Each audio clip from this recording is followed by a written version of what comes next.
Hey, it's me, it's Gary-TwoKnee. How you doing? All right, stay tuned. Some thoughts, some ideas, some perspective on what happened on the Appalachian Trail coming to you.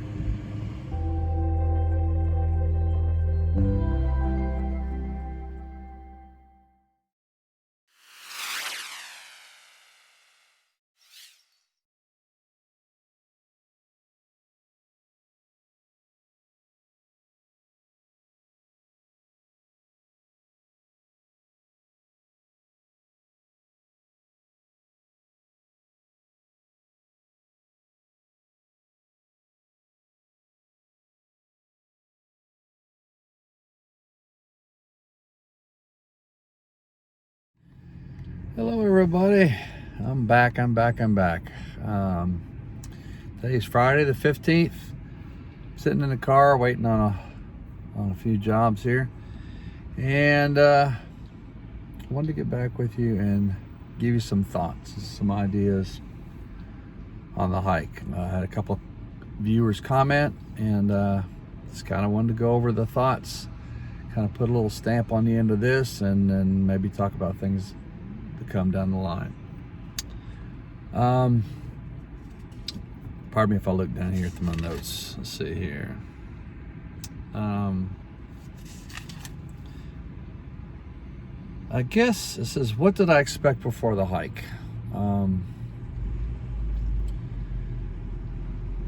Thinking about that was, I expected to get in shape as I went along. I was pretty well in hiking shape. Not great, but I knew I could do it. I'd section hiked before, so I knew it was coming ahead, especially starting back over at Springer. So you kind of know where some of the water sources are. You kind of know where it's going to start getting hard, climbing up Sassafras, getting Hawk Mountain Shelter. So mentally, I think I was in a pretty good state. I knew that I would struggle as far as just getting hiker legs underneath me.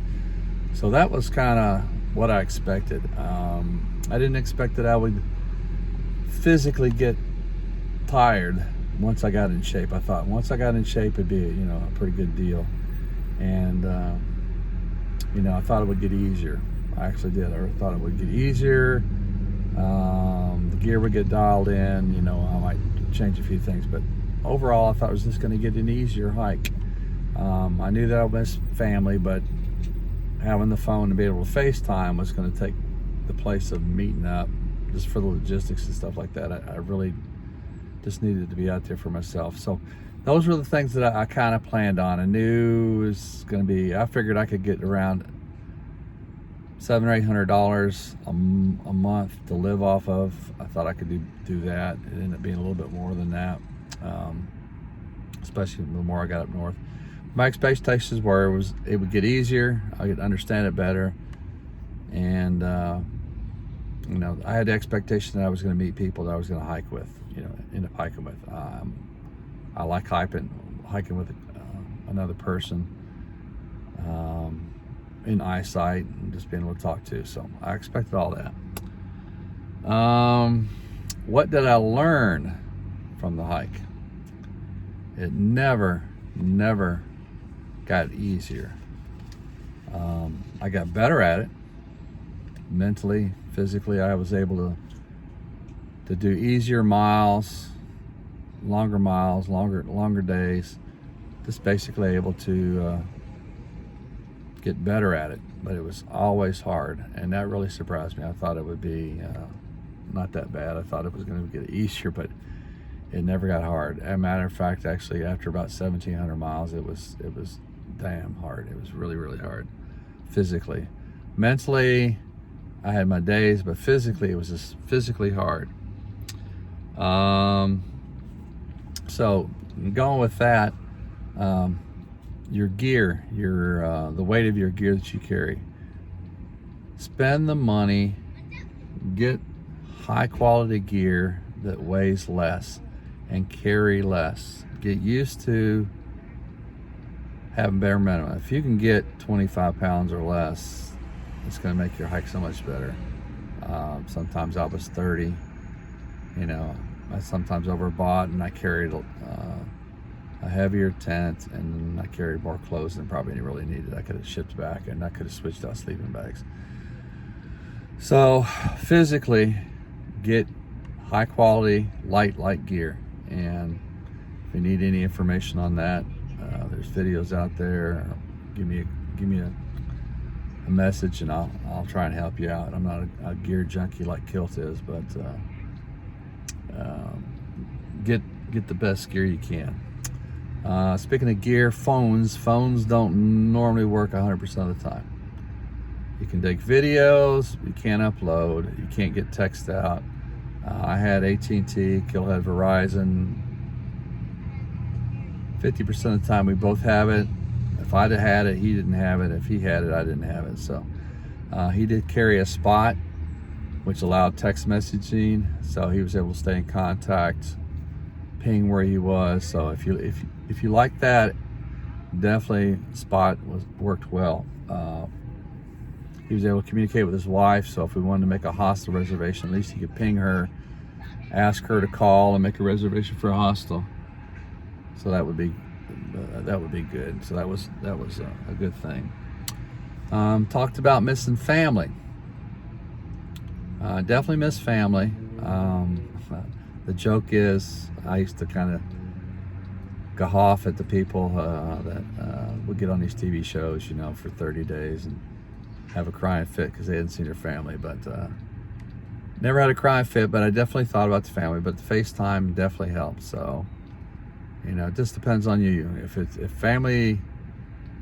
you haven't been away, you're out there alone. And so that's why you need, I think, hiking with somebody gives you that family. That's why things tend to go better if you have an extra person. Let's see. Next thing, trail magic. What does it provide to you? I tell you, trail magic shows up when it's the worst possible time that you're having. I don't know why it always does. You were out of water, or you're just tired, it's been a long day, and for some reason you come out and there's either a stream that's not marked on good hooks, or a day hiker walks by and hands you water and a banana or a snack, or you come down and there's somebody offering a ride into town, or you lost your spoon and somebody brings it to you, or this stuff like that. Things that they just show up. So trail magic, the trail does provide, but you definitely have to be in the mindset and live in the moment that the trail provides if you let it speak to you. If you expect stuff, it doesn't happen. If you want the great weather and you just, accept what the trail's going to give you. That was the biggest thing that I've learned, or kind of just in me and myself. Be in that moment. Be grateful for what is, even if it's just this little tiny thing. If I have this hat on and it's pouring rain and it keeps it off so I can look up and see something beautiful, or if I could not have the wind blowing in my face, it was blowing from my back. Yeah, it's miserable, it's cold, but it's not blowing in my face today. Those little things make your life bearable out there. It is a tough mental and physical hike. The AT, by far to me, from just talking to people that's done other hikes, is physical. You're not going to be comfortable. You're going to be wet. You're going to have toenails come off. You're going to have a blister here or there. You're going to trip over a rock. You're going to fall. You're going to smash your camera. You're going to do something. Things happen, and it's tough. That's when most people don't finish. It's the little things. I mean, Rob, not sure, goes 860 miles and steps off the curb and tears up his ankle. And just, me, when I fell into just past Duncannon, I mean, I was cruising. I was feeling good. Boom, it's over.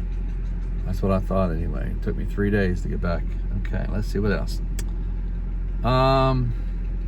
Early on, like I said, it took me 6 months and 12 days I had over probably 30 or 32 zeros.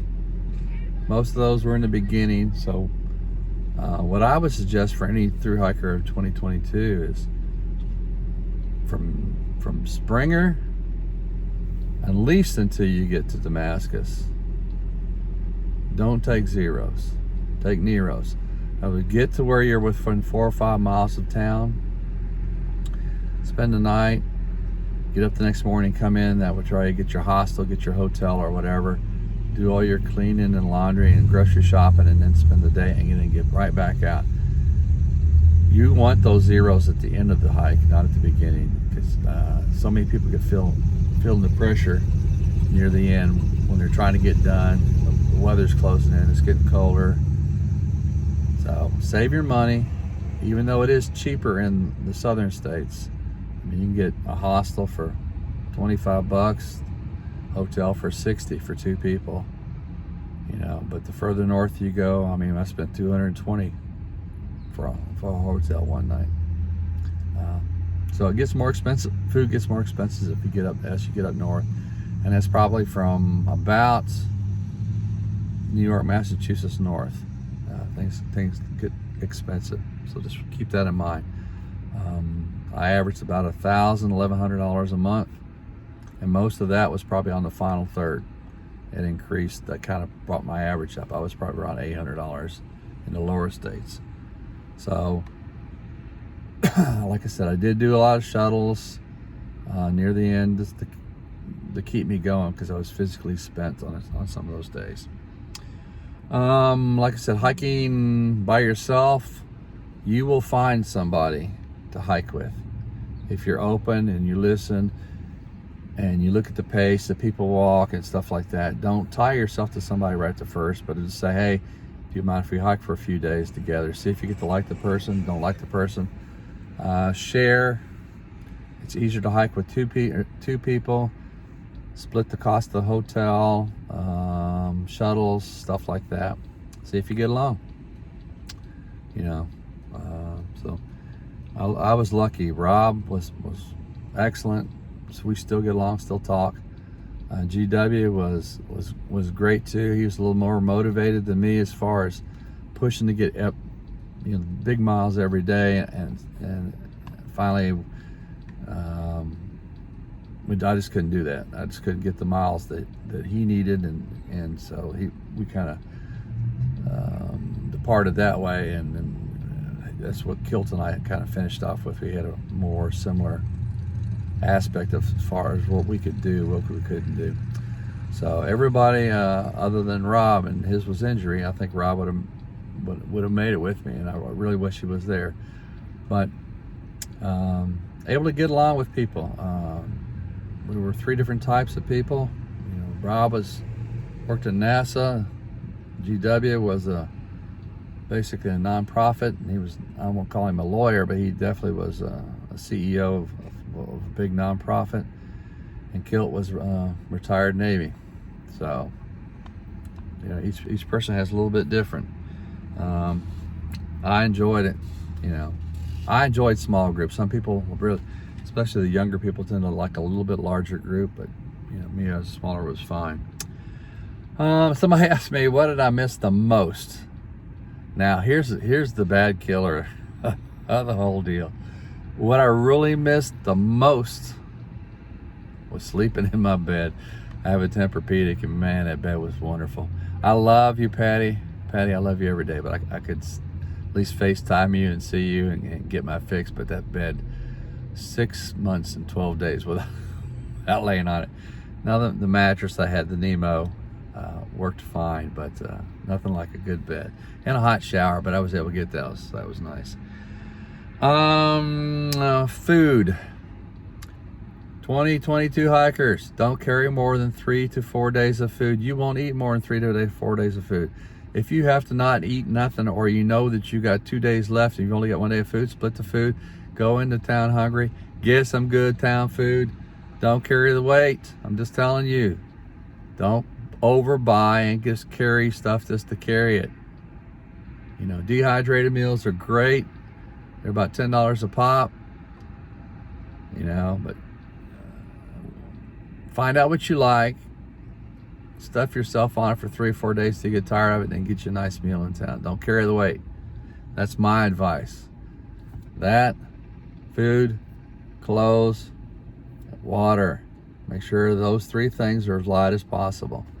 If there's lots of water, carry a liter and carry a little half liter, you know, as your little survival to get you to a water source, especially if there's a water source within 2 miles or 3 miles.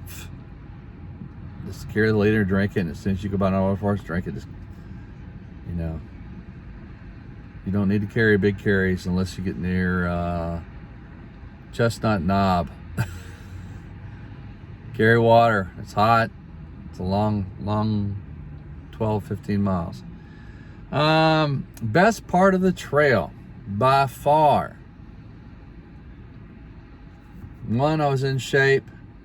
2, it was a pain in the patootie, but New Hampshire and Maine were glorious. The reward for climbing up something was spectacular.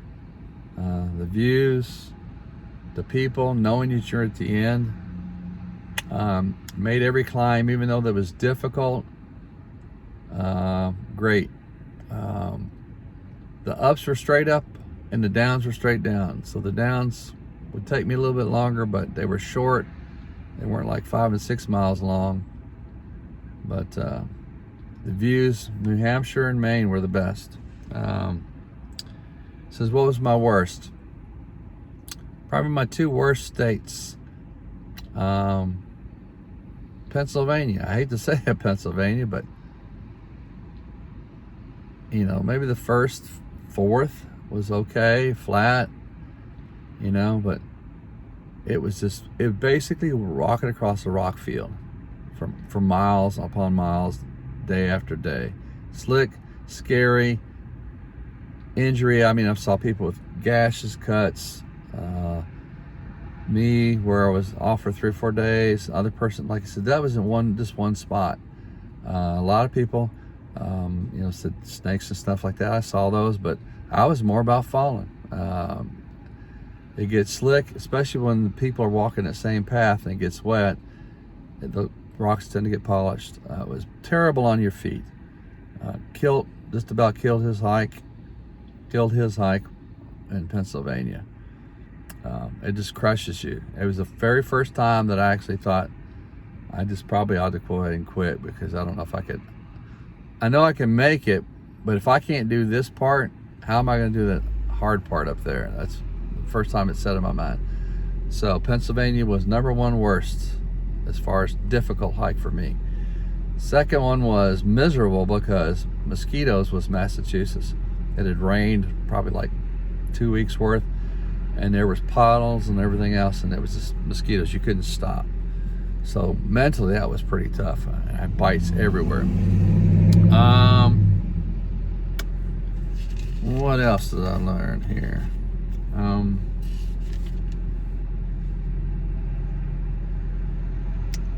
I really can't think of anything. Like I said, just I learned that through hiking was important to me. Don't know. When I first got done, I thought, there's no way I'm going on another long hike.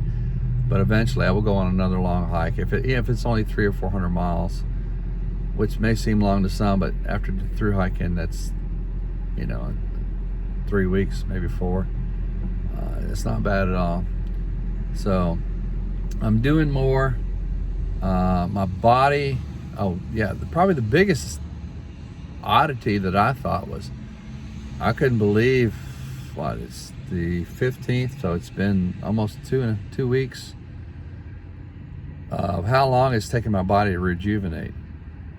I mean, it almost basically shut down a couple of days. Like I said, I slept, caught up with that, but then my body just locked up. Stretched. I'm still walking 3 to 4 miles every day in the mornings, trying to stretch. But it definitely takes a toll on you. At least it does me. I don't know if it's because of my age or whatever, but depression, no. I was missing I guess the support that I had, that's another thing.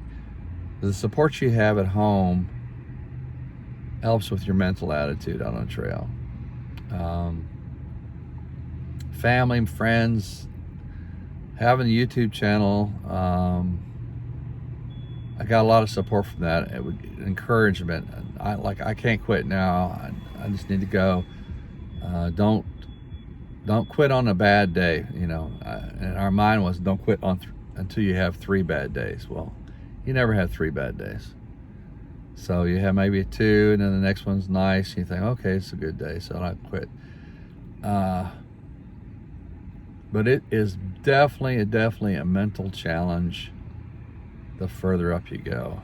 I mean, I was emotional when I got to Harper's Ferry because I'd tried section hiking getting there, 3 years, and had difficulty with Virginia. But go out there and do this. At 64, I can honestly say that I didn't feel old out there. I felt empowered because, one, every day that you're with somebody, especially if you got a hiking partner that's younger than you, you're there in the same spot they are. You walk the same miles, same food, same sleeping conditions, same weather. So don't let nobody give you crap about, well, you're an old dude or an old gal. Go out there and do it. If you've got something to try, go try it. Don't give up. Give yourself a month. And then if you really, really hate it, then you can go there. But go for a month. It's the most invigorating thing.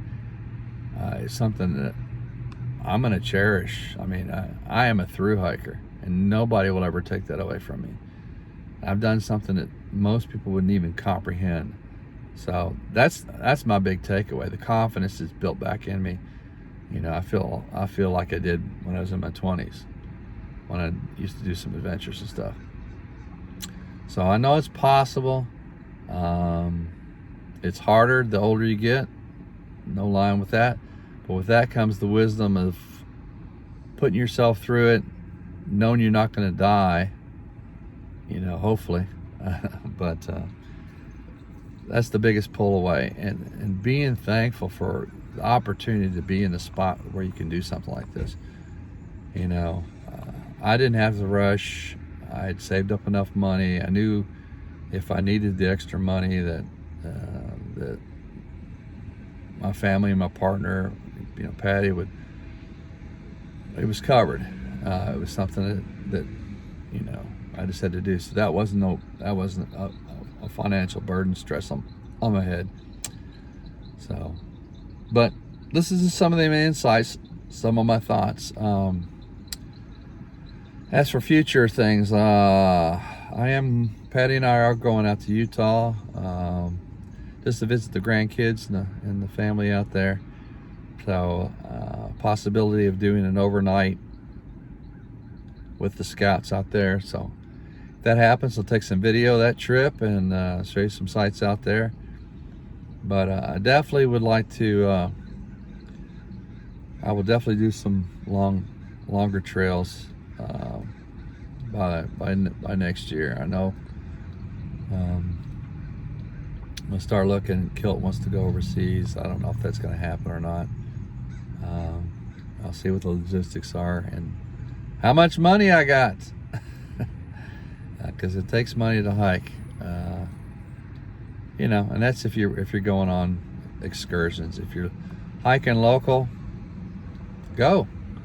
Your best training for the Appalachian Trail is to hike over 4 to 5 days and stay out there in the weather and the cold and test your gear, carry your pack, and get it as light as possible. You're never going to get in shape.